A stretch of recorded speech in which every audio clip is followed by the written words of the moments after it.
Всем здорово, с вами Зура, и сегодня на столике моего канала одно из моих самых любимых аниме. Если не самое любимое. Re:Zero. Жизнь в альтернативном мире с нуля. Сюжет. Юный челик, Нацуки Субару, типичный хикимори, по совместительству главный герой. Вечерком посещал магазин, после выхода из него мы наблюдаем самое быстрое и неожиданное перемещение в другой мир. Даже без дорожных происшествий обошлись. Как истинный профессионал своего дела, он сразу понимает, что оказался в другом мире, и даже рад этому. Ибо его типа призвала какая-то красавица на помощь, и теперь у него есть способность владеть магией. Но ни то и ни другое не оказывается правдой. Субару оказывается в этом мире совершенно беспомощным и в одном из темных переулков нарывается на воров столицы. Но, к большому счастью, его спасает девушка-полуэльфийка вместе с ее духом. Как оказывается, полуэльфийку зовут типа Сателла, а ее духа Пак.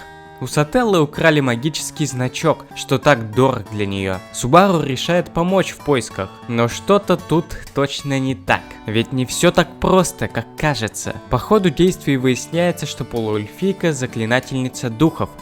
И черт побери, как же это красиво выглядит. Дойдя до места, в котором они наверняка могли бы что-то узнать, главный герой умирает. То есть да, он буквально умирает в первой серии. Где вы еще такое увидите? Субару оказывается около мужика с яблоками, но ни раны, ни полуэльфийки рядом не было. Он отправляется на барахолку, где он вкинулся и откинулся.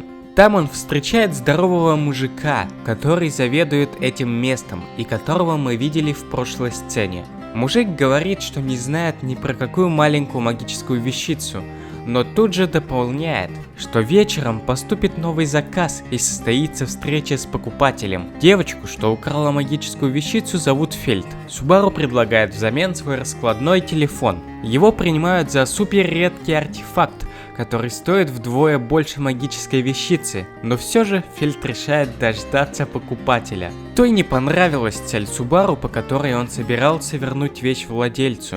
И снова рип.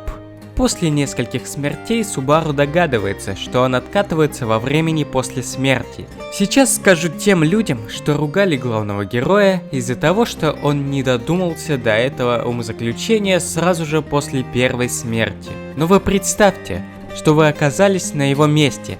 Вероятнее всего, вы бы сочли, что это плохой сон, в котором вы погибаете. Впоследствии сюжета Субару поможет вернуть вещицу владелице, и что, наверное, самое главное для него, он добился от полуэльфийки ее настоящего имени. Ее зовут Эмилия. Но через пару минут оказывается, что у Субару был вспорот живот, и он, как бы вы могли подумать, умирает.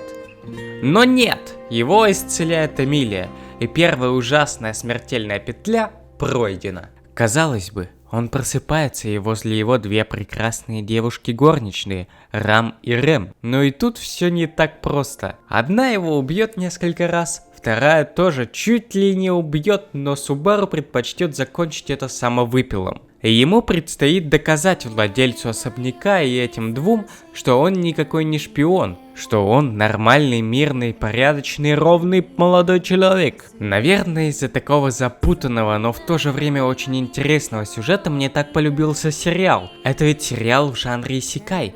Но как вы скорее всего понимаете, очень редко в этом жанре главный герой вспоминает прошлое и своих родителей. Пожалуйста, здесь это есть, и вплетено это так, что эти воспоминания помогают в продвижении главного героя. Также очень много суперэмоциональных моментов. Например, когда Рэм поиграла в Твистер, когда Рэм призналась в любви Субару, а Субару «Я люблю Эмилию», когда Субару признается в любви Эмилии, и еще очень-очень многое. И самое важное, конечно же, это Феликс. Обо всем говорить не буду, так как, возможно, кто-то из вас еще не смотрел этот, как по мне, потрясающее аниме, в котором главный герой не просто пустая болванка, которая творит чудеса и всегда впереди всех, а герой, который сначала хороший, ровный пацанчик, потом скатывается из-за психологических травм в тупого быдлана, которому все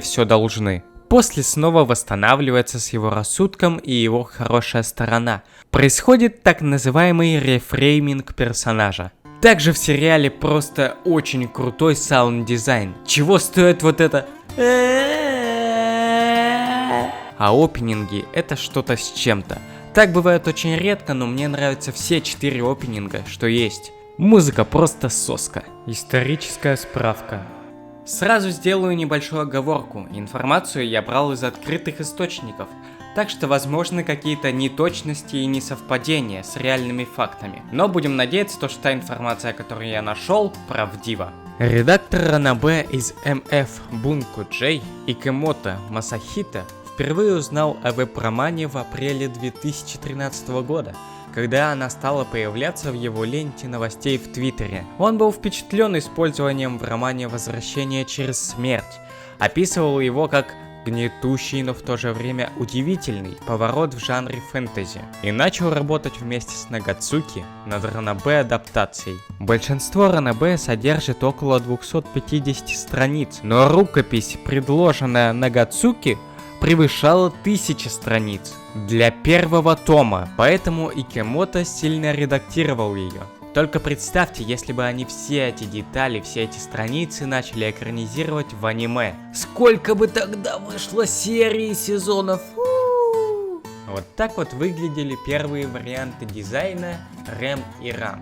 До работы над Re:Zero иллюстратор Синитиро Ацука работал над видеоиграми, поэтому, приступив к работе, он начал с рисовки фонов. После прочтения веб-романа он предложил Икэмото несколько вариантов дизайна основных персонажей. В первоначальной задумке Субару выглядел как уличный хулиган. Первый дизайн Эмилии был слишком прост, поэтому были добавлены некоторые детали, чтобы сделать его интереснее. Внешность Рам и Рэм тоже претерпела значительные изменения по сравнению с первыми набросками. У них был другой стиль волос, а их униформа горничных была длиннее и более традиционной. Танака официально предложил им работу над аниме.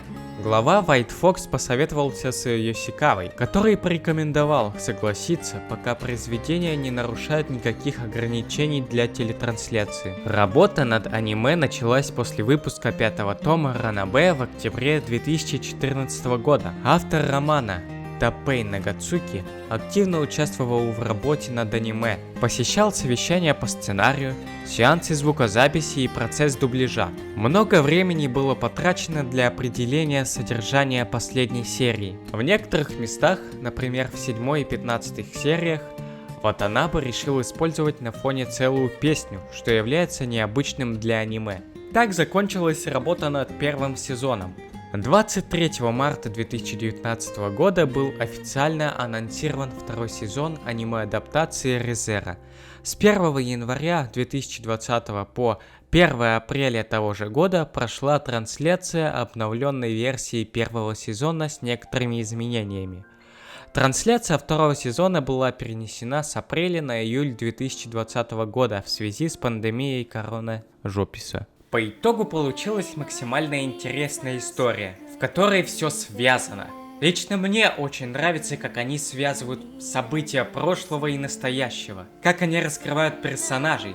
Все это мне очень понравилось. Что стоит раскрытия персонажа Бетельгейза? С нетерпением буду ждать продолжения этого аниме. Надеюсь, оно не скатится в унылое говно и будет все так же интересным. Если вы вдруг еще не смотрели данный тайтл, то советую вам его к просмотру. Всем спасибо за просмотр, и да, я люблю Эмилию.